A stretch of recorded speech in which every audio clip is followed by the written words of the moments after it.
வணக்கம் ஜிஎஸ்ஃபாம், எல்லாரும் எப்படி இருக்கீங்க? அனதர் ஒரு டீடைல்டு வாக் அரவுண்ட் வீடியோக்குள்ள தான் வந்திருக்கிறோம். என்ன ப்ராடக்ட் அப்படின்னு கேட்டிங்கன்னா, மாருதி சுசுகி நிறுவனத்தோட புதிய டிசையரோட பேஸ் மாடல் எல்எக்ஸ்ஐங்க. இதுதான் இப்போ டூர் எஸ் அப்படின்னும் லான்ச் செய்ய போகிறாங்க. இந்த ப்ராடக்ட்டோட ஆன் ரோட் ப்ரைஸிங்னு பார்த்தீங்கன்னா ஒரு 8.10 lakhs கிட்ட வருதுங்க. ஸோ இந்த ப்ராடக்ட்டு உங்களுக்கு வேல்யூ ஃபார் மணியாக இருக்குமா, லாங் டர்மாக நீங்கள் வச்சுக்கிறதுக்கு நீங்கள் இன்வெஸ்ட் பண்ணுற காசுக்கு ஒர்த்தாக இருக்கும் அப்படின்றது தான் இந்த வீடியோவில் பார்க்க போகிறோம். ஏன்னா இன்னைக்கு தேதியில் மக்கள் எல்லாருமே கேட்குறது சேஃப்டி வேணும், மைலேஜ் வேணும், அடிப்படை தேவை ஃபீச்சர்ஸ் வேணும், சர்வீஸ் காஸ்ட் கம்மியாக இருக்கணும், லாங் டர்ம் ரிலையபிலிட்டி இருக்கணும் அப்படின்னு பார்க்குறாங்க.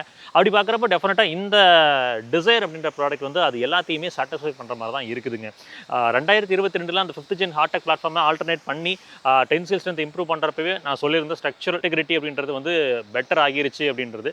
அதுதான் இப்போ நமக்கு டிசைரோட என்கேப் ரேட்டிங்லையும் நமக்கு தெரிய வந்திருக்கு. அதாவது நீங்கள் பலினோ வாங்கலான்னு இருக்கீங்க, இல்லை டாடா பஞ்ச் வாங்கலான்னு ஒரு ஆசை இருக்குது. அந்த 8 லட்ச ரூபா பட்ஜெட் ப்ராக்கெட் இருக்குது பார்த்தீங்கன்னா, அதில் வரக்கூடியது இந்த பலினோ i20, அதுக்கப்புறம் ஆல்ட்ராஸ்ங்க, கிளான்ஸா, இதோட பேஸ் மாடல்ஸ், அது கூட இந்த டாடா பஞ்சோட பேஸ் மாடல்ஸ், இதெல்லாம் பார்க்குறப்போ நமக்கு இந்த அதே ப்ரைஸிங்கில் இந்த டிசைரும் வருது, எல்லா பேக்கேஜோடவும் வருது. அப்போ அந்த கார்களை காட்டிலும் இந்த கார்கள் வாங்கலாமா வேண்டாமா அப்படின்றத நம்ம இந்த வீடியோவில் இருக்கக்கூடிய எல்லா விஷயங்கள், பாசிட்டிவ்ஸ் அண்ட் நெகட்டிவ்ஸ், இந்த ப்ராடக்ட்டோட பாசிட்டிவ்ஸ் அண்ட் நெகட்டிவ்ஸ் எல்லாத்தையுமே ஒரு புரிதல் எடுத்துக்கொண்டு முடிவெடுக்கலாம். மைலேஜ் ஃபிகர்ஸ்லாம் உங்களுக்கு தெரியும்னு நினைக்கிறேன். கிட்டத்தட்ட அவங்க 25+ கிளைம் பண்ணுறாங்க. ரியல் டைமில் 22+ கிடைக்குது. சிஎன்ஜிலாம் போகிறீங்கன்னா 30+ அப்படின்றது கேரண்டடாக கிடைக்குது. ஸோ அப்படின்றப்போ எல்லாமே பூர்த்தி செய்யும். சரி, வாங்க வீடியோக்குள்ளே போய் ஃபர்தராக பார்க்கலாம்.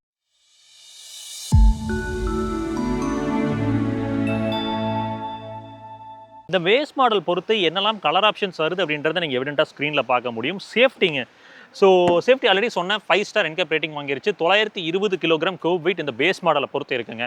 6 airbags, ABS, EBD, electronic stability program, இந்த மாதிரி விஷயங்கள் எல்லாமே ஸ்டாண்டர்டாக கொடுத்துருக்காங்க. ஹில் ஸ்டார்ட் அசஸ் கண்ட்ரோலும் இருக்குதுங்க. இதே தான் டூரஸ்க்கும் கண்டினியூ ஆகுது. ஸோ LXI மாடலில் என்னெல்லாம் விஷயம் கிடைக்குதோ அது எல்லாமே கிட்டத்தட்ட உங்களுக்கு டூரஸ்ட் மாடல்லையும் கிடைக்குது. ஸோ ஃபைனலாக என்னன்னா, ஒரு டாக்ஸி செக்மெண்ட் ஒரு 5 ஸ்டார் என்கேப் உள்ள ஒரு சேஃப்டி நல்லா ஸ்டாண்டர்டாக இருக்கக்கூடிய ஒரு கார் அப்படின்னு சொல்லலாம். இதுக்கு முன்னாடி ஃபோர்ட் ஆஸ்பைர் இருந்துச்சு. அதுக்கப்புறம் இப்போ ஓரளவுக்கு சாலிடாக இருக்கக்கூடியது இந்த டிசைர் வாகனம் தான். சரி, வெளியில் எக்ஸ்டீரியர் ஷீட் மெட்டல் குவாலிட்டிலாம் கொஞ்சம் மோசமாக இருக்குது. அது எப்படி அப்படின்னு கேட்டிங்கன்னா, ஆக்சுவலாக இவங்க கர்வ் வெயிட்டையும் கம்மி பண்ணி ஆகணும். ஏன்னா அப்போ தான் மைலேஜ் கொண்டு வர முடியும். ஸ்ட்ரக்சரில் மட்டும்தான் ரீவொர்க் பண்ணியிருக்காங்க. அட்வான்ஸ் ஹை டென்சைல் ஸ்ட்ரென்த் கொண்ட ஸ்டீலை பயன்படுத்தியிருக்காங்க. ஏன்னா கிராஷ் டெஸ்ட் நடந்ததுக்கு அப்புறம் பார்த்தீங்கன்னா அந்த டோர்ஸ் கூட அழகாக ஓப்பன் பண்ணுற மாதிரி இருந்துச்சு. ஸோ ஸ்ட்ரக்சரில் எந்த குறைபாடும் இருக்காது. But exterior sheet metal quality still அந்த ஃப்ரெஜைல் ஃபீல் தான் இருக்குதுங்க. 1.2 லிட்டர் 3 சிலிண்டர் Z12Eங்க. ரீசெண்ட் டைமில் பார்த்தீங்கன்னா நிறைய விமர்சனத்துக்கு உள்ளான ஒரு என்ஜின் அப்படின்ற மாதிரி சொல்லலாம். நிறைய பேர் அந்த மாருதி சுசுகி நிறுவனம் 4 சிலிண்டர்லேருந்து 3 சிலிண்டருக்கு வந்தப்போ நிறைய பேர் சொன்னது, ஏன் இப்படி பண்ணாங்க, ஒழுங்காக 4 சிலிண்டர் இன்ஜின் கொடுத்துட்டு இருந்த ஒரு பிராண்ட் இன்னைக்கு ஏன் 3 சிலிண்டருக்கு மாறினாங்க அப்படின்ற கேள்விக்குறிகள் நிறையா வந்துச்சு. நாமளுமே கொஷின் பண்ணியிருந்தோம். பட் அவங்க என்னன்னா, அஃபோர்டபிலிட்டி ஒரு மெயின் ஃபேக்டராக இருக்குது. இன்னைக்கு தேதியில் உங்களுக்கு இந்த Z12E அப்படின்ற என்ஜின் தான் புதிதாக வரக்கூடிய ஹைப்ரிட் காஸ்ட்டில் ப்ளேஸ் பண்ண போகிறாங்க. இந்த என்ஜின் பார்த்தீங்கன்னா சீரிஸ் ஹைப்ரிட் தொழில்நுட்பத்தில் ஃப்ராங், ஸ்விஃப்ட், பலினோலாம் வரப்போகுது. கூடிய சீக்கிரம் இதில் டர்போ அட்டாச் பண்ணி உங்களுக்கு பிரஸா வாகனத்தில் 1.2 லிட்டர் MPFI டர்போ வரும். இந்த என்ஜினோட பவர் டெலிவரி அப்படின்னு பார்த்தீங்கன்னா உங்களுக்கு சிட்டி ஸ்பீட்ஸ்க்குள்ள ரொம்பவே பிரமாதமாக இருக்குங்க. அந்த இனிஷியல் ஸ்பீட்ஸில் ரொம்பவே பிரமாதமாக இருக்கும். ஒன்ஸ் அந்த 110+ கிராஸ் ஆகிறீங்கன்னா தான் அது சேச்சுரேட் ஆகிறது, உங்களுக்கு அது திணறது உங்களுக்கு ஃபீல் ஆகும். டே டு டே யூசேஜுக்கு போதுமான விஷயங்கள் எல்லாமே இந்த என்ஜினில் இருக்குங்க. ஃபஸ்ட்டு நான் ரிஃபைன்மெண்ட் லெவல் காமிச்சிடுறேன். நிறைய பேர் என்ஜினில் வச்சு காமிக்க சொல்கிறேன். என்ஜினில் வச்சு காமிக்கிறது 10 பைசாவுக்கு ப்ரோஜனம் கிடையாதுங்க. ஏன்னா இந்த என்ஜின்லேருந்து ஒரு மவுண்ட் இருக்குது. அந்த மவுண்ட்டை தாண்டி உள்ள கேபின்குள்ளே அந்த சத்தம் வருதா, வைப்ரேஷன் வருதா அப்படின்றது தான் விஷயம். அதனால தான் எக்ஸ்டீரியர் பாடியில் வச்சு காமிச்சிட்டு உங்களுக்கு இன்டீரியரில் வச்சு காமிக்கிறேன். என்ஜினில் யாரும் உட்காந்து ஓட்ட போகிறது கிடையாது. அதே மாதிரி உங்களுக்கு இந்த பேல யாருமே மேலே உட்காந்து வர போகிறது கிடையாது. உள்ள கேபின்குள்ளே அந்த வைப்ரேஷன் ட்ரான்ஸ்ஃபர் ஆகாமல் இருக்குதா, நீங்கள் கை வைக்கிற ஆம்ரெஸ்ட்லாம் அந்த எக்ஸ்டீரியர் பாடியிலலாம் ட்ரான்ஸ்ஃபர் ஆகாமல் இருக்குதா அப்படின்றத காமிக்கிறதுக்காக தான் இதை பண்ணுறேன். தயவு செஞ்சு என்ஜின்லலாம் வச்சு காமிக்க சொல்லாதீங்க. அது நார்த்தில் மேபி பண்ணலாம். பட் 10 பைசாவுக்கு அது திரும்பவும் சொல்கிறேன், பிரயோஜனம் இல்லை. சரி, இப்போ இந்த NVH ரிஃபைன்மெண்ட் எப்படி இருக்குது இந்த இன்ஜினை பொறுத்து அப்படின்றத பார்க்கலாம்.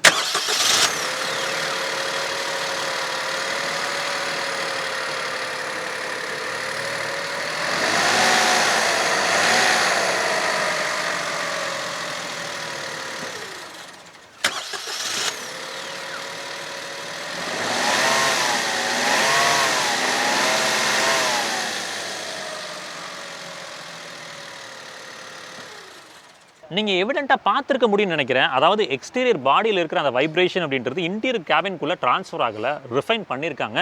அந்த மவுண்ட் அப்படின்றதும் அந்த மாதிரி தான் இருக்குது. அதோட வேலையை கரெக்டாக செய்யுது. நான் காமிக்கக்கூடிய காரணமே இதுதாங்க. எக்ஸ்டீரியரில் இருக்கிற அந்த வைப்ரேஷன் வந்து உள்ளே எந்த அளவுக்கு ட்ரான்ஸ்ஃபர் ஆகாமல் அதை கண்டெயின் பண்ணியிருக்காங்க அப்படின்றத காமிக்கிறதுக்காக தான் அதை பண்ணுறேன். ஹோப்ஃபுல்லி இது பிரோஜனமாக இருக்கும்னு நினைக்கிறேன். சரிங்க, கீழே வந்து இன்சுலேஷன் கொடுத்துருக்காங்களான்னு கேட்டிங்கன்னா நல்லா ப்ராப்பரான ஒரு இன்சுலேஷன் மெட்டீரியல் கொடுத்துருக்காங்க. அப்புறம் மேலேயும் கிடைக்குது. நல்லா சாலிடான ஒரு மெட்டீரியல் தான், அதுலலாம் குறைபாடுகள்லாம் இல்லை. லைனர்ஸ்க்கு வந்து பார்த்தீங்கன்னா அந்த இன்சுலேஷன் பேக் கொடுத்துருக்காங்களான்னு கேட்டிங்கன்னா கிடையாது. NVH லெவல்ஸ் பொறுத்து பார்த்தீங்கன்னா உங்களுக்கு என்ஜினோட நாய்ஸ் பெருசாக வந்து உள்ளே டிஸ்டர்ப் பண்ணாது. பட் விட் நாய்ஸ் வந்து பார்த்தீங்கன்னா ஒரு 100+ கிராஸ் ஆகும்போது ஸ்லைட்டாக உள்ள க்ரீப்பின் ஆகுது. ஹோண்டா அமேஸ் அளவுக்கு இல்லை, பட் சரிங்க. இந்த விஷயத்தை பார்த்துட்டோம். அடுத்து எக்ஸ்டீரியர் பொறுத்து பார்ப்போம். வாகனத்தோட எக்ஸ்டீரியர் அப்படின்னு பார்க்கும்போது ஷீட் மெட்டல் குவாலிட்டிலாம் நான் ஆல்ரெடி சொன்னது தாங்க, அதே போல தான் இருக்குது. பெரிதான ஒரு சாலிடான ஒரு ஃபீல் கிடையாது. உங்களுக்கு ஹெட்லாம்ப்ஸ் அப்படின்னு பார்க்கும்போது ஒரு ஹாலஜன் ப்ரொஜெக்டர் செட்டப்ங்க, அது கூட ஹாலஜனில் இண்டிகேட்டர்ஸ் போட்டிருக்காங்க. ஸோ இப்படி தான் நடந்திருக்கு. டிஆர்எல்ஸ்லாம் எதுவும் கிடைக்கல, கீழே ஃபாக் லாம்ப்ஸும் கொடுக்கப்படவில்லை. உங்களுக்கு கிரில் பொறுத்த வரைக்கும் நல்ல ஒரு வைடான கிரில் கொடுத்துருக்காங்க. ஏர்டாம் அதுக்குள்ளே தான் கன்சீலாக எடுத்து வரப்பட்டிருக்கு. உங்களுக்கு கிரவுண்ட் கிளியரன்ஸ் அப்படின்னு பார்க்கும்போது 163 mm. 163 mm வந்து சங்கடமாக இருக்குமான்னு கேட்டிங்கன்னா கொஞ்சம் சங்கடமாக தான் இருக்குது. ஏன்னா நம்ம ஊர் ரோட்டுக்கு கொஞ்சம் பார்த்து சூதனமாக தான் போய் வர மாதிரி இருக்கும். ஸோ ஓவரால் ஃப்ரண்ட் எக்ஸ்டீரியர் அப்படின்னு பார்க்கும்போது உங்களுக்கு அடுத்து அந்த சுசுகியோட லோகோ அப்படின்றத கொஞ்சம் பெருசு பண்ணி தாங்க எடுத்து வந்திருக்காங்க.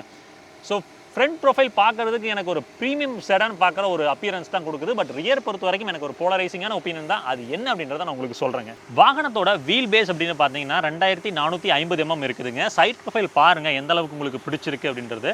அதாவது பழைய டிசைர்லேருந்து இந்த டிசைருக்கு சைட் ப்ரொஃபைல் வந்து ஒரு டிராஸ்டிக்கான சேஞ்ச் அப்படின்ற மாதிரி சொல்ல முடியாது. டிசைன் எலிமெண்ட்ஸ்லாம் உங்களுக்கு ஷார்ப்பான கட்ஸ் அந்த மாதிரிலாம் ப்ளே பண்ணல. கேரக்டர் லைன், மசில் லைன்லாம் வந்து பார்த்தீங்கன்னா மினிமலான ஒரு ப்ளே தான் நடந்திருக்குது.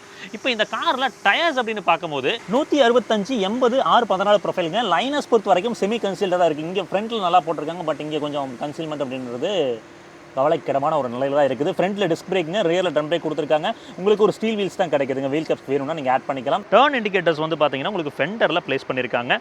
ORVM கன்சோல் பொறுத்த வரைக்கும் அன்பெயிண்டடாக தான் இருக்குது. இங்கே வந்து அந்த டர்ன் இண்டிகேட்டர்ஸ் கிடைக்கல. இங்கே இந்த மிரரை பொறுத்த வரைக்கும் தன் கையே தனக்கு உதவி அப்படின்ற மாதிரி தான். நீங்கள் தான் வந்து கையில் வந்து இது எல்லாத்தையுமே அசைச்சிக்கணும். உள்ளே வந்து ஜாய்ஸ்டிக் அந்த மாதிரி சம்பவங்கள் எதுவுமே நடக்கலை, நீங்கள் தான் அசைச்சிக்கணும். இதெல்லாம் தான் சங்கடமாக இருக்குது. இது கூட மேனுவலி ஃபோல்டபுள் அப்படின்றது பெருசாக தெரியல. பட் இது வந்து மேனுவலி அட்ஜஸ்டபிளாக இங்கே வந்து ஒரு ஜாய்ஸ்டிக் கொடுத்தா நல்லா இருக்கும். கையில் தான் வச்சு அசைச்சிக்கணும். கீஸ் பொறுத்த வரைக்கும் டிப்பிக்கலாக உங்களுக்கு மாருதி நிறுவனத்தில் கிடைக்கக்கூடியது தாங்க. இருக்காங்க லாக், அன்லாக் இந்த மாதிரி பேசிக்காக 2 ஃபங்க்ஷன் கிடைக்குது. ரிமோட் சென்டர் லாக்கிங் ஃபங்க்ஷனாலிட்டி கிடைக்குதுங்க. பேஸ் மாடலில் அது கொடுத்துருக்காங்க. அப்புறம் சுசுகியோட லோகோ இருக்கிறது உங்களுக்கு தெரியும்னு நினைக்கிறேங்க. 2 கீஸ் கிடைக்குதுங்க. டோர் தட் அப்படின்னு பார்க்கும்போது டோரில் ஒரு டீசெண்டான ஒரு ஹிப் ஃபீல் ஆகுது. சாஃப்டான ஒரு தட் தாங்க, ரொம்ப ஃப்ரெஜைல் உணர்வை கொடுக்கல. உங்களுக்கு டோர் ஹேண்டில் பொறுத்த வரைக்கும் அன்பெயிண்டட் அந்த பிளாக் கன்சோலை தான் கொடுத்துருக்காங்க. ஏன்னா பேஸ் மாடல் வாங்கினா வெளிப்படையாக தெரியணும் இல்லைங்க, நான் பேஸ் மாடல் வச்சிருக்கேன், அதுக்காக இது. விண்டோ ஏரியா அப்படின்னு பார்க்கும்போது ரியரில் உங்களுக்கு கிளாஸ்ட்ரோஃபோபிக் உணர்வை கொடுக்குமான்னு கேட்டிங்கன்னா நல்லா சாஞ்சு உட்காந்திங்கன்னா உங்களுக்கு இந்த இடத்துல ஸ்லைட்டாக ஒரு பிளைண்ட் ஸ்பாட் மேபி கிரியேட் ஆகலாம். பட் உள்ளே வந்து கம்ப்ளீட்டாக ஒரு பீச் தீமில் போயிருக்காங்க. Peach cum light silver and black insets அப்படின்ற மாதிரி போயிருக்காங்க. பிளாக் கூட வந்து பார்த்தீங்கன்னா இந்த ப்ளூயிஷ் பிளாக் அப்படின்ற மாதிரி தான் சொல்லணும், அந்த மாதிரி தான் இருக்குது. ஸோ அதனால் உள்ளே உட்காந்துருக்கவங்களுக்கு ரொம்ப இருட்டாக அடைஞ்ச மாதிரி உணர்வுலாம் தராதுங்க. டிஎல் அப்படின்றது டீசெண்டாக கொடுத்துருக்காங்க. டிண்டட் கிளாஸ் தான் ஃப்ரண்ட் விண்ட்ஷீல்டு சைடில் எல்லாத்துலேயுமே ஸ்லைட்லி டிண்டட் கிளாஸ் தான் பயன்படுத்தியிருக்காங்க. ஃபுல்லி நம்ம அந்த யூவி கிளாஸ் இல்லைனாலும் ஒரு ஸ்லைட்லி டிண்டட் கிளாஸ் கொடுத்தது ஒரு பாராட்டக்கூடிய விஷயமாக தான் நான் பார்க்குறேன். சஸ்பென்ஷன் வந்து எனக்கு தெரிஞ்சு ரொம்ப பிரமாதமாக பண்ணியிருக்காங்க இதில் காலிபரேஷன் அப்படின்றது. ரீசெண்டாக நம்ம ஸ்விஃப்ட் வந்திருந்தப்பவும் சொல்லியிருந்தோம், மாருதி நிறுவனம் அந்த ஸ்விஃப்ட்டில் கொடுத்துருக்க சஸ்பென்ஷன் காலிபரேஷன் அவ்வளோ அற்புதமாக இருந்தது. ரொம்ப கம்ஃபர்ட்டாக, அதே மாதிரி வந்து ஹேண்ட்லிங்லேயும் வந்து மோசமாக இல்லாமல் நல்லா பண்ணியிருந்தாங்க. அதுதான் இங்கே கண்டினியூ ஆகியிருக்கு. பின்னாடி உட்காந்துருக்க பேசஞ்சர்ஸ்லாம் உண்மையிலும் நல்லா கம்ஃபர்டபுளாக வரலாம். கிரவுண்ட் கிளியரன்ஸ் ரொம்ப கம்மி அப்படின்றதுனால மட்டும் கொஞ்சம் பார்த்து சுத்தமாக போய்க்கோங்க. அந்த ரீபவுண்ட் ஸ்டாப்பரோட ஒர்க் அப்படின்றது வந்து ரொம்பவே ப்ராப்பராக இருக்குது. நீங்கள் ட்ரைவ் பண்ணுறப்ப அது உங்களால் உணர முடியும். இங்கே லைனர்ஸ் கொடுத்துருக்காங்க கேட்டிங்கன்னா ஃபுல்லாக கம்ப்ளீட்டாக வந்து பிளாஸ்டிக் லைனர் கொடுத்து கன்சீல் பண்ணியிருக்காங்க. சபாஷ், சரியான விஷயம். ஏன்னா முன்னாடி கொடுக்கல, பட் பின்னாடி கொடுத்துருக்காங்க. ட்ரம் பிரேக்ஸ் தான். டெயில் லாம்ப்ஸ் பொறுத்த வரைக்கும் உங்களுக்கு அழகாக இருக்குங்க. நல்ல ஒரு கன்சோல், ஒரு ஸ்மோக்டு ஃபீலோடு கொடுத்துருக்காங்க. ப்ரீமியம் டச் அண்ட் ஃபீல் தான். இது வந்து எல்இடி கன்சோல் தாங்க. உள்ளே வந்து பார்த்தீங்கன்னா இண்டிகேட்டர்ஸ் இதெல்லாம் வந்து ஹாலஜனில், இப்போ இண்டிகேட்டர்ஸ், ரிவர்ஸ் லாம்ப் இதெல்லாம் வந்து ஹாலஜனில் நமக்கு எடுத்து கொடுத்துருக்காங்க. இந்த பிளாக் கலரில் ஒரு பேனல் ரன் ஆகிருக்கு தெரியுதுங்களா? இது வந்து எனக்கு பர்சனலாக பார்க்குறப்போ ரொம்ப பேசிக்காக, அதாவது இது தேவையில்லையோ அப்படின்ற மாதிரி உணர்வை கொடுக்குது. இது வந்து வண்டியை பேசிக்காக காமிக்கிறதுக்காகவே போட்ட ஒரு உணர்வை கொடுக்குது. ஒரு அன்பெயிண்டட் கன்சோல் தான். இங்கே நமக்கு பேசிக் மாடலை டீஃபகர் கொடுத்துருக்காங்க. இதுக்கு வேணால் ஒரு கிளாப்ஸ் கொடுத்துடலாம். ஏன்னா ஒரு சில பிராண்ட்ஸ் வந்து பேசிக் மாடல் போகிறப்போ இவங்களுமே கூட பேசிக் மாடலை டீஃபகர் அந்த மாதிரி விஷயங்கள்லாம் வைக்க மாட்டாங்க. பட் இங்கே கொடுத்துருக்காங்க. இது என்னென்னா ட்ராவல் டைமில் மழை ரொம்ப இருக்குது, மிஸ்ட் ஃபார்ம் ஆகுது அப்படின்றப்ப இந்த டீஃபகர் ரொம்பவே பயன்படுங்க. கிளியரான விசிபிலிட்டி பின்னாடி வர வண்டிகளை பார்த்து எடுக்கிறதுக்கு. ஒரு ஷார்ப் அண்ட் ஆண்டனா ப்ரொவைட் பண்ணி கொடுத்துருக்காங்க. ஃப்ரிப் பேண்ட்ஸும் நல்லா பெரிதாக தான் இருக்குது. ஹை மவுண்டட் ஸ்டாப் லேம்ப் வந்து இந்த இடத்துல இருக்குது. லிப் ஸ்பாயிலர் ஒன்று மேலே ரன் ஆகிருக்கிறத உங்களால் பார்க்க முடியும்னு நினைக்கிறேங்க. கொடுத்துருக்காங்க பாருங்கள், பேசிக் மாடலே அதை கொடுத்துட்டாங்க, காம்ப்ரமைஸ்லாம் பண்ணலை. கீழே ப்ராப்பராக 4 பார்க்கிங் சென்சர் கொடுத்துருக்காங்க. ஒரு சில இந்தியன் பிரான்ச்சில் அந்த பார்க்கிங் சென்சார் 2 தான் கொடுத்துருப்பாங்க. பார்க்கும்போது ரொம்ப சங்கடமாக ஃபீல் ஆகும். பட் இங்கே அப்படி பண்ணல, 4 பார்க்கிங் சென்சார் கொடுத்துருக்காங்க. பம்பர்ஸோட குவாலிட்டியில் ரொம்ப ஃப்ரெஜைலாக இல்லை, ஓரளவுக்கு டீசெண்டாக பண்ணியிருக்காங்க. இங்கே ரிவர்ஸ் கேமராவில் எதிர்பார்க்க முடியாது, ஏன்னா செட்டே இல்லை. பூட் அப்படின்னு பார்த்தோம்னா 382 லிட்டர் பூட் ஸ்பேஸ் கிடைக்குதுங்க. லோடிங் லிப் கொஞ்சம் ஜாஸ்தி தான், இந்த அளவுக்கு இருக்குது லோடிங் லிப். துணி திங்ஸ் தூக்கி வைக்கிறீங்கன்னா கொஞ்சம் பார்த்து வைக்கணும். நமக்கு டயர் ப்ரொஃபைல் அப்படின்னு பார்த்தீங்கன்னா 165 80 14 தான் வந்து ஸ்பேர் டயராக இருக்குது. ஒரு டீசெண்டான ஒரு பூட் ஸ்பேஸ் தாங்க. ரொம்ப வந்து பிரம்மாண்டம் அப்படின்னு சொல்ல முடியாது, பட் டீசெண்டாக இருக்கும். நம்ம நார்மலாக ஒரு ஃபேமிலி போய் வரதுக்கு கணக்காக இருக்கும், அந்த மாதிரி தான் கொடுத்துருக்காங்க. சரி, அடுத்து இங்கே மேலே ஃபேப்ரிக் பற்றாக்குறை காரணமோ என்னமோ தெரிலங்க, இந்த இடத்துல வந்து அந்த கன்சீல்மெண்ட் அப்படின்றது ப்ராப்பராக நடக்கல. கொடுத்துருந்தாங்கன்னா கொஞ்சம் சிறப்பாக இருந்திருக்கும். சரி, ஓகே, அவங்களுக்கு என்ன கஷ்டமோ தெரியல. டோர் பேட்ஸ் அப்படின்னு பார்த்தீங்கன்னா உங்களுக்கு பிளாக்கு அந்த பீச் தீமில் தான் போயிருக்காங்க. உங்களுக்கு கிராப் ஹேண்டல்லாம் வந்து நல்லாவே இருக்குது, ஒரு புவர் குவாலிட்டிலாம் ஃபீல் ஆகலை. உங்களுக்கு ஷட் லைன்ஸ்லாம் ப்ராமினெண்ட்டாக இருக்குது. இந்த டோர் கைப்பிடி பிடிக்கிறப்பெல்லாம் வந்து சத்தம் கேட்குமான்னு கேட்டிங்கன்னா இல்லை. பவர் விண்டோஸுங்க, பேஸ் மாடல்லையே 4 விண்டோஸுமே பவர் விண்டோஸாக கொடுத்துருக்காங்க. ஒரு 1 லிட்டர் வாட்டர் பாட்டில் வச்சுக்கலாம், சின்னதாக நெக்னாக்ஸ் வச்சுக்கிறதுக்கான ஒரு ஸ்பேஸிங் கிடைக்குது. சாஃப்ட் பேடிங் அந்த மாதிரிலாம் இல்லை, எல்லாமே வந்து பார்த்தீங்கன்னா ஒரு ஹார்ட் பிளாஸ்டிக்ஸ் தான் போயிருக்காங்க. பட் நல்லா இருக்குது, குவாலிட்டி பொறுத்த வரைக்கும் குறைகள் சொல்ல முடியலை. வணக்கங்க. உள்ளே வந்து இப்போது டிசையரோட ரியர் சீட் ஸ்பேஸ் எப்படி இருக்குது, உள்ளே ஏறி உட்கார்றதுக்குலாம் நல்லா கம்ஃபர்டபுளாக தான் இருக்குது. அதெல்லாம் குறையலே இல்லை, ஒரு துளி கூட நெருடலை கொடுக்கல. சரி, உள்ளே உட்காந்துட்டோம். உள்ளே உட்காந்ததுக்கப்புறம் முக்கியமான விஷயம், அண்டர் தை சப்போர்ட் இருக்கணும், லெக் ஸ்பேஸ் இருக்கணும், நீ ஸ்பேஸ் இருக்கணும், ஹெட் ரூம் இருக்கணும். இப்போ ஃபஸ்ட்டு என்ன பண்ணுவோம்னா அண்டர் தை சப்போர்ட் பற்றி பேசலாங்க. அண்டர் தை சப்போர்ட் அப்படின்னு பார்க்கும்போது உங்களுக்கு தெரியும்னு நினைக்கிறேன், ஒரு ஃப்ளாட் பெஞ்ச் டைப்பில் தான் கொடுத்துருக்காங்க. கொஞ்சம் என்ஹான்ஸ் பண்ணியிருந்தால் சிறப்பாக இருந்திருக்கும். இது வந்து நார்மல் போஸ்டருங்க. இப்போ நான் வந்து காலை வந்து இப்படி பின்னாடி வச்சுருக்கேன்னா, இதுவே காலை நல்லா நான் நீட்டி உட்கார்றேன் அப்படின்னா பாருங்கள், இந்த இடத்துல ஒரு சின்ன கேப் ஃபீல் ஆகுது. இன்னும் கொஞ்சம் வந்திருந்தால் நல்லா இருந்திருக்கும். ஸோ அண்டர் தை சப்போர்ட் பொறுத்த வரைக்கும் என்னோட கருத்து இதுதான். அடுத்து லெக் ஸ்பேஸ், நீ ஸ்பேஸ் அப்படின்னு பாருங்கள், நல்லா தாராளமாக இருக்குங்க. இதில் தான் வந்து டிசைர் ரொம்பவே எக்ஸல் ஆகுது அப்படின்னு சொல்லலாம். உங்களுக்கு வந்து அவ்வளோ தாராளமான ஒரு ஸ்பேஸிங் கொடுத்துருக்காங்க.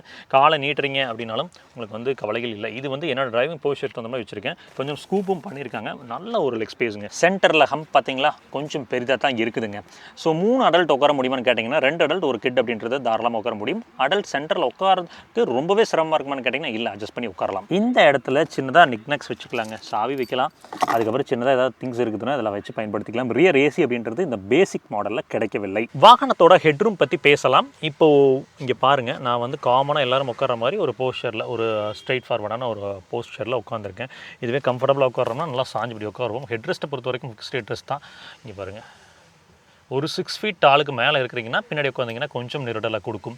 கிளாஸ்ட்ரோஃபோபிக்காக இருக்குன்னு கேட்டிங்கன்னா நார்மலாக அப்படி உட்காந்துருக்கேன், எனக்கு பெரிதாக கிளாஸ்ட்ரோஃபோபிக் ஃபீல் கொடுக்குதுன்னு கேட்டிங்கன்னா இந்த இடத்துல இங்கே பாருங்கள், இந்த நெத்தி பகுதிக்கு பார்த்தீங்கன்னா இந்த இடத்துல வந்து ஒரு மறைவு இருக்குது. பட் உள்ளே ஃபுல்லாக வந்து ஒரு ஏரியான அந்த பீச் தீம் இருக்கிறனால எனக்கு பெருசாக வந்து அடைஞ்ச மாதிரி ஒரு உணர்வை கொடுக்கலைங்க. அடுத்து நமக்கு லம்பார் சப்போர்ட் அப்படின்னு பார்த்தீங்கன்னா முதுகுக்கு வந்து டீசெண்டாக இருக்குதுங்க. சென்டரில் உட்காரவங்களுக்கு வந்து எதுவுமே கிடையாது, உங்களுக்கு அப்படியே சாஞ்சு உட்காந்துக்க வேண்டியதான். பட் இங்கே உட்காந்துறவங்களுக்கு அந்த எர்கனாமிக்கலி வடிவமைச்சிருக்காங்க. இங்கே ஹாலஜனில் நமக்கு வந்து ஒரு கேபின் லேம்ப் வந்து சென்டரில் போட்டிருக்காங்க. உங்களுக்கு முன்னாடியும் கிடையாது, பின்னாடியும் கிடையாது, சென்டரில் அதை ப்ளேஸ் பண்ணியிருக்காங்க. டேஷ்போர்ட் லேஅவுட் பாருங்கள், அதாவது இந்த நியூ ஜென் சுசுகி கார்ஸ் எல்லாத்துலேயுமே வந்து பார்த்திங்கன்னா நிறைய பேனல்ஸ் ப்ளே பண்ணுறாங்க. உங்களுக்கு மேலே வந்து ஒரு பிளாக்கு, அதுக்கப்புறம் இங்கே ஒரு பீச்சுங்க, அதுக்கப்புறம் இதுவுமே வந்து ஒரு பிளாக்கு, அதுக்கப்புறம் கீழே இந்த இடத்துல ஒரு டெக்ஸ்சர்டு ஒரு மாதிரி பிளாக் பண்ணியிருக்காங்க. ஏசி வன்ஸோட நாப் குவாலிட்டிலாம் ஓகேவாக இருக்குது. சென்ட்ரல் இருக்கிறது கொஞ்சம் ஒரு ஃப்ரெஜைல் உணர்வை கொடுக்குதுங்க. என்னென்னா இந்த மாதிரி மல்டிபிள் பேனல்ஸ் போடும்போது ஒரு 50,000 கிலோமீட்டர் ஓட்டுறப்போ என்னென்னா இந்த பேனல்ஸில் வந்து இதெல்லாம் இன்டர்லாக்கிங் தானேங்க. ஸோ அப்படின்றப்போ கொஞ்சம் ரேட்டல் நாய்ஸை கொடுக்கும். பட் ஷட் லைன்ஸ்லாம் ப்ராமினெண்ட்டாக இருக்கான்னு கேட்டிங்கன்னா அதெல்லாம் குறையில்லை, நல்லா சாலிடாக கொடுத்துருக்காங்க. சென்டரில் வந்து ஒரு டிவி பொட்டி மாதிரி இருக்குது, இதை பற்றி அப்புறம் பேசலாம். அடுத்து க்ளவ் பாக்ஸ் அப்படின்னு வந்தீங்கன்னா ஒரு டீசெண்டான ஒரு சைஸில் கொடுத்துருக்காங்க, தேவைக்கேற்ப திங்ஸ் எல்லாம் வச்சுக்க முடியும். ஐஆர்விஎம் அப்படின்னு பார்க்குறப்போ ஒரு மேனுவல் ஐஆர்விஎம் கூட கிடைக்கலங்க, அப்படியே தான் கொடுத்துருக்காங்க. என்னென்னா நீங்கள் மற்ற ஃபீச்சர்ஸ்லாம் காம்ப்ரமைஸ் ஆகுங்க, பட் தயவு செஞ்சு ஐஆர்விஎம் மாதிரி விஷயங்களை காம்ப்ரமைஸ் ஆகாதீங்க. ஒரு ஹில் ஸ்டேஷன் போகிறோம் இல்லை நைட்டில் போகிறோம் அப்படின்னா ஒரு அட்ஜஸ்டபிள் ஐஆர்விஎம் கூட இல்லை அப்படின்னா பின்னாடி அவ்வளோ கிளார் அடிக்குங்க. ஸோ இதெல்லாம் பிராண்ட்ஸ் கொஞ்சம் கான்சன்ட்ரேட் பண்ணாங்கன்னா கொஞ்சம் பெட்டராக இருக்கும். கன்சோல் பொறுத்த வரைக்கும் ஃப்ரெஜலாக இல்லை. சன் வைசர் அப்படின்னு பார்க்கும்போது 2 கொடுத்துருக்காங்க, டிக்கெட் ஹோல்டர் அந்த மாதிரி விஷயங்கள் கிடைக்கல, வேனிட்டி மிரரும் கொடுக்கவில்லை. 500 ml 2 வாட்டர் பாட்டில் வச்சுக்கலாம், அதுக்கான கப் ஹோல்டர்ஸ் கொடுத்துருக்காங்க. லெதர் வாப்பிங் கிடைக்குது. ஒரு பேசிக்கான ஒரு கியர் அப் தாங்க. அந்த ப்ரீமியம் இவங்க வந்து ஒன்றும் இல்லை, ப்ரீமியம்னு அந்த இடத்துல வந்து ஒரு குரோம் இன்செட் கொடுத்துருப்பாங்க. இது கொஞ்சம் வந்து அந்த ஒரு ப்ளஷ் ஃபீலை கொடுக்கும். ஸோ அப்படி தான் இருக்குது. ஏசி பொறுத்த வரைக்கும் ஒரு மேனுவல் ஏசிங்க, மேக்ஸ் கூல் ஃபங்க்ஷனோட கொடுத்துருக்காங்க. பட் இந்த கன்சோல் வந்து ஒரு ஆட்டோ கிளைமேட் கண்ட்ரோல் ஏசியோட கன்சோல் மாதிரியே முடிச்சிருக்காங்க. பார்க்குறக்கு நல்லா இருக்கும், உண்மையுமே பேசிக்காக அந்த உணர்வை கொடுக்கல. உங்களுக்கு ஏசி த்ரோலாம் நல்லா தாங்க பண்ணியிருக்காங்க. அதெல்லாம் வந்து காம்ப்ரமைஸ்டாக ஃபீல் ஆகலை. இது வந்து பார்த்தீங்கன்னா இந்த இன்ஃபோடெயின்மெண்ட் வந்து டம்மியாக விட்டுருக்காங்க. நீங்கள் வேணும்னா இங்கேயே உங்களுக்கு ஷோரூம்லேயே கிடைக்கும். அப்படி இல்லைனா நீங்கள் வெளில வாங்கி கூட இன்ஃபோடெயின்மெண்ட் மாட்டிக்கலாம். பட் இந்த கன்சோல் ரொம்ப பெருசாக போட்டுட்டாங்களோ. ஒரு டிவி அந்த காலத்தில் இந்த ஷட்டர் வச்ச ஒரு டிவி இருக்குன்னு தெரியுங்களா, அந்த ஷட்டர் வச்ச டிவி தான் இந்த மாதிரி ஒரு வடிவமைப்பில் வரும். இதை கொஞ்சம் ஏதாவது மினிமலாக இப்போ இவங்களோட பிராண்ட்ஸ்லேயே வந்து பிரஸாவில் உங்களுக்கு கிராண்ட்வெட்டரெல்லாம் ஃப்ராங்ஸ்லலாம் கொஞ்சம் வந்து இதை விட நீட்டாக இருக்கும். அது மாதிரி கூட போயிருந்துருக்கலாம். சரி, அவங்களுக்கு என்ன தோணி வச்சாங்கன்னு தெரியல. எம்ஐடி கிளஸ்டர் அப்படின்னு பார்க்கும்போது சென்டரில் ஒரு மோனோக்ரோம் டிஸ்பிளேங்க. அதுக்கப்புறம் அனலாகில் தான் ஸ்பீடோமீட்டர் அண்ட் டாக்கோமீட்டர் ரெண்டுமே கிடைக்குது. என்னோட பர்சனல் வந்து அனலாக் ஸ்பீடோமீட்டர் தான் டிஜிட்டலை விட இதுதான் வந்து பெட்டரும் கூட. ஒரு நல்ல ஒரு புரிதலை கொடுக்கும். அதுதான் இங்கே கண்டினியூ ஆகிக்குது. ரொம்ப பேசிக்காக போட்டு இதில் வந்து சென்டரில் மட்டும் மோனோக்ரோம் போட்டாங்க. இதில் எதுவும் வந்து மாடிஃபை பண்ணாமல் நீட்டாக தான் பண்ணியிருக்காங்க.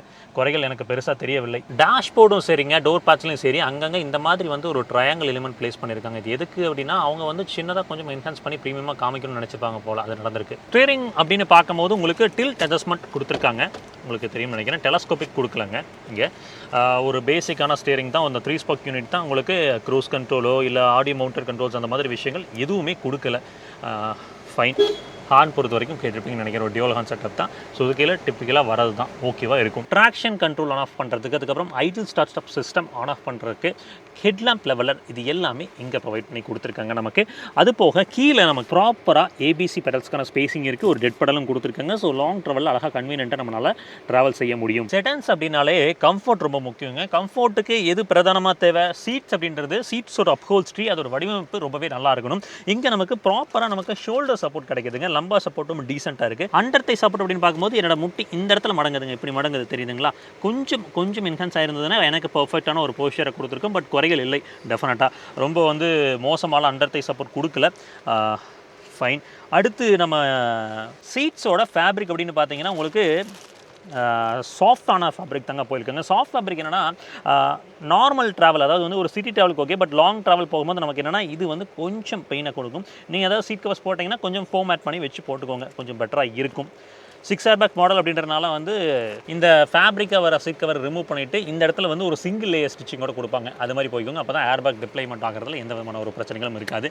அடுத்து நம்ம இங்கே டோர் பேட்ச்சில் one touch up and down ஃபங்க்ஷனோட டிரைவர் விண்டோ கொடுத்துருக்காங்க. மீதம் விண்டோஸ்லாம் பவர் விண்டோஸாக கிடைக்குது. லாக் அண்ட் லாக், அதுக்கப்புறம் வந்து எல்லா கிளாஸஸையும் வந்து ஆப்ரேட் பண்ணுறதுக்கு இல்லாமல் வந்து ஷட் ஆஃப் பண்ணுறதுக்கான ஒரு ஸ்விட்ச் கொடுத்துருக்காங்க. இங்கே ஒரு ஃபேப்ரிக் பேடிங் கொடுத்துருக்கிறது உங்களால் பார்க்க முடியும்னு நினைக்கிறேன். ரியரில் இல்லை, ஆக்சுவலாக ஃப்ரண்ட்டில் மட்டும்தான் அந்த ஃபேப்ரிக் பேடிங் அப்படின்றத போயிருக்காங்க. 1 லிட்டர் வாட்டர் பாட்டில் வச்சுக்கலாம். சின்னதாக நிக்நாக்ஸ் வச்சுக்கிறதுக்கான ஸ்பேசிங் எல்லாமே இருக்குது. ஸோ அவ்வளோதாங்க இன்டீரியர் பொறுத்து. ஸோ மக்களே, ஃபைனலாக இந்த பர்டிகுலர் ப்ராடக்ட்டோட ஒரு டீட்டெயில்டு வாக்கரவுண்ட் பார்த்துருக்கோம். ஃபஸ்ட்டு வாரண்ட்டி பற்றி பேசிடலாம். ஸ்டாண்டர்ட் வாரண்ட்டி அப்படின்னு பார்க்கும்போது 3 வருஷம் 1 லட்சம் கிலோமீட்டர்ஸ் கொடுத்துருக்காங்க. எக்ஸ்டெண்டட் வாரண்ட்டி அப்படின்னு பார்க்கும்போது 6 வருஷம் 1,60,000 கிலோமீட்டர்ஸ் வரைக்கும் போகுது. ஃபைன். சர்வீஸ் காஸ்ட் அப்படின்னு பார்த்தீங்கன்னா மினிமலாக தாங்க இருக்குது. ஒரு 3,000 to 6,000 அப்படின்றது ஆவரேஜாக கொண்டு போயிருக்காங்க. அது வந்து பெருசாக வந்து பார்த்தீங்கன்னா ஹிண்டை, அப்புறம் டொயோட்டா, அப்புறம் டாட்டா, இவங்கெல்லாம் எல்லாமே கிட்டத்தட்ட இன்றைக்கி இந்த ப்ரைஸிங்குள்ளே தான் வச்சுருக்காங்க. இந்த அஃபோர்டபுள் கம்மியான பட்ஜெட்டில் இருக்கிற கார்களோட சர்வீஸ் காஸ்ட்டை பொறுத்த வரைக்கும். சரி, ஃபேக்ட் என்ன அப்படின்னா எல்லாமே இருக்கக்கூடிய ஒரு பேக்கேஜாக இருக்குது. இந்த பேக்கேஜ் வந்து அந்த காசுக்கு ஒர்த்தா இல்லையா அப்படின்றத கமெண்ட்டில் மென்ஷன் பண்ணுங்கள், நானும் தெரிஞ்சுக்கிறேன். மேலும் இந்த கார்களை பற்றி விவரம் தெரிஞ்சுக்கிறோம். இல்லை மாருதி சுசுகி நிறுவனத்தில் நீங்கள் கார் வாங்குறீங்க, ஆஃபர்ஸ் பெஸ்ட் கோட் வேணும் அப்படின்னா நீங்கள் நம்ம ஈரோட்டில் இருக்கக்கூடிய சிசிடிஆர் ஷோரூமை காண்டாக்ட் பண்ணுங்கள். அவங்க ஒரு பெட்டரான ஒரு யூசர் எக்ஸ்பீரியன்ஸ் கொடுத்துருப்பாங்க. அவங்களோட காண்டாக்ட் நம்பர் நாங்கள் கீழே கொடுக்குறேங்க, செக் அவுட் பண்ணி பாருங்கள்.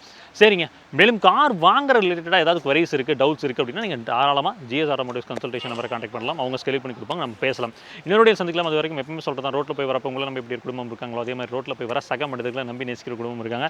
அதை சதச்சர வேணாம். பத்திரமா போய் பத்திரமா வாங்க. Take care. பாய்.